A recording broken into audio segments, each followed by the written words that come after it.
Alright, Crap Master, magandang araw. Ating panoorin ng ating isang kababayan na lumalaban dito kasalukuyan sa World Boxing Cup 2025. Walang iba kundi si John Brian Baricuarto. Bali, amateur boxing record niya is 7 wins, 1 KO, 5 losses.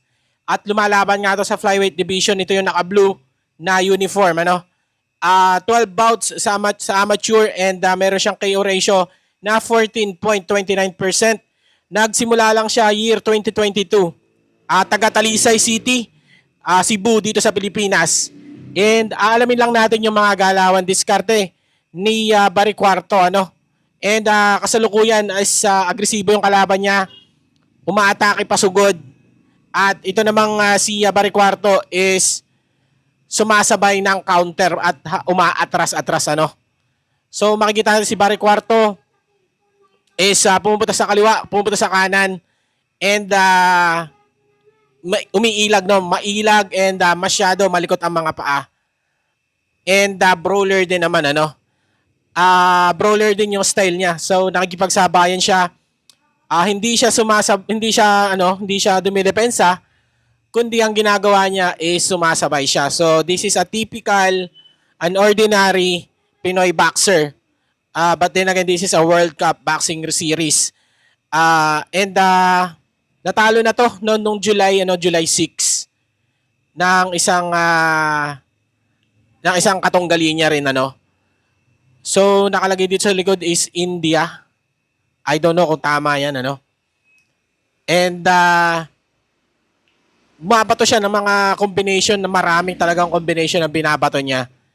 At may patama rin na ginagawa siya sa katawan. So yung kanyang depensa is a typical defense, a high guard, which is a very weak defense. So sinasabi natin to para makita natin yung quality nito ni J. Brian Baricuarto.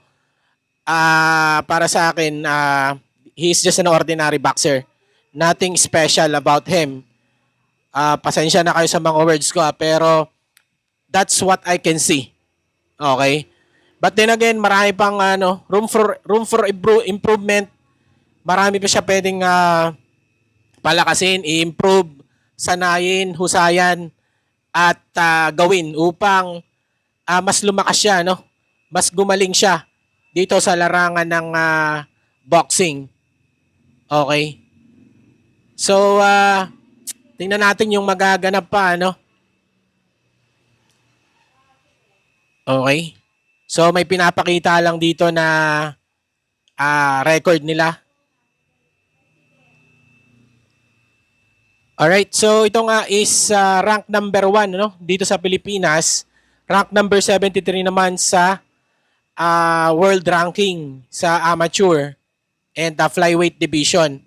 So ang flyweight division natin is minimum ba to? Flyweight, 112 pounds.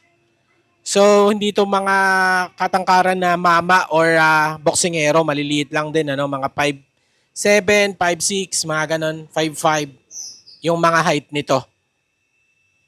Alright, so ganun pa rin yung sistema, agresibo yung kalaban niya.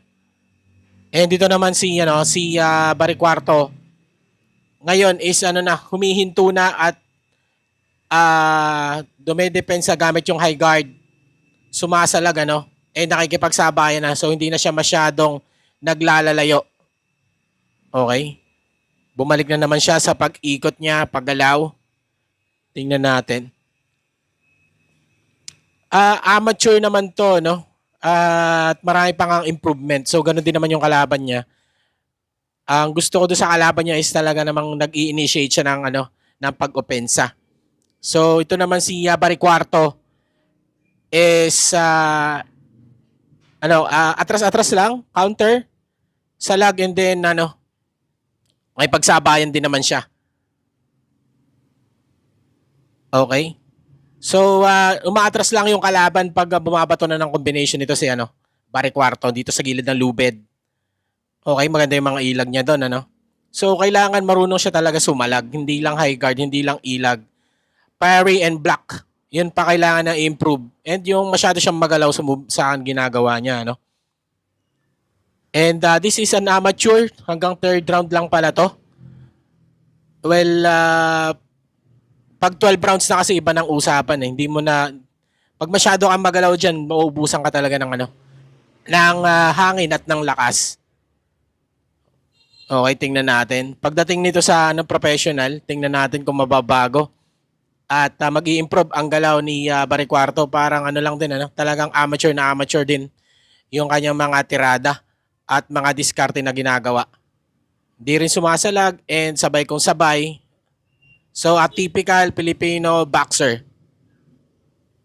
Yung depensa niya, weak, weak dahil high guard. And palat takbo ng takbo, layo ng layo, salag, tapos yan. Hanggang maubusan na siya dyan ng lakas. Pag nasa professional bout na delikado na yung ganyang galaw. Okay, tingnan natin dito. Last 28 seconds. Nakakatama pa ng kanan. Pero nanalo dito si Barry Cuarto sa kanyang kalaban. Yan, nagpapakita na siya ng pagsabayan, pagkipagpatamaan. And parang wala nang impact yung mga suntok niya. And yung accuracy, wala din. So yun lang Craft Master. At sana nag-enjoy tayo. Yan si J. Brian Barry Cuarto. Nasa pa lang naman siya. Boxing amateur, amateur boxing. And sa tingin nyo, may improve pa ba? And ano pa yung mga kailangan niyang gawin? Maraming salamat.